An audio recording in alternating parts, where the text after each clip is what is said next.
કપડવંજ શહેરમાં નગરપાલિકા એક્શન મોડમાં આવ્યું છે। નગરપાલિકા દ્વારા વેરા વસૂલાત ઝુંબેશ હાથ ધરવામાં આવી છે। કપડવંજ શહેરમાં 2200 જેટલી દુકાનોમાં નોટિસ ફટકારવામાં આવી છે। બાકી વેરાને લઈ રહેણાંક મકાનોમાં ગટર કનેક્શન, પાણી કનેક્શન બંધ કરવામાં આવ્યા છે। ગટર વેરો, પાણી વેરો અને દુકાન વેરો ના ભર્યો હોય તેમને તાત્કાલિક કાર્યવાહી કરવામાં આવી છે।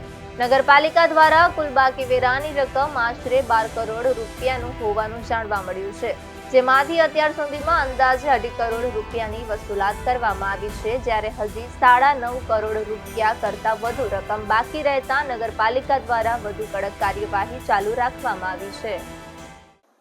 મહેરબાન પ્રમુખ સાહેબ તથા મહેરબાન ચીફ ઓફિસર સાહેબની સીધી સૂચના મુજબ કપડવંજ નગરપાલિકા દ્વારા ખાસ વસૂલાત ઝુંબેશનો આરંભ કરવામાં આવ્યો છે, જે પૈકી અમે 2200 જેટલા બાકીદારોને નોટિસોની બજાવણી કરવામાં આવી છે અને અભિયાન ચાલુ છે। જે પૈકી અમારું 12 કરોડ રૂપિયાનું માંગણું હતું, એ પૈકી અમે આજ દિન સુધી 2.5 કરોડ રૂપિયા જેટલી આશરે વસૂલાત કરવામાં આવી છે અને આ અભિયાન 31 માર્ચ સુધી ચાલુ રહેશે। મુદત રીતે પૈસા હજુ પણ જે ઇસમોના બાકી છે બાકીદારોના, તેઓ વહેલી તકે ભરપાઈ કરી દે, અન્યથા તેઓના પાણી તથા ગટરના જોડાણ બંધ કરવામાં આવશે તથા દુકાનો સીલ કરવામાં આવશે અને આ અભિયાન નગરપાલિકા દ્વારા 31 માર્ચ સુધી ચાલુ રહેશે।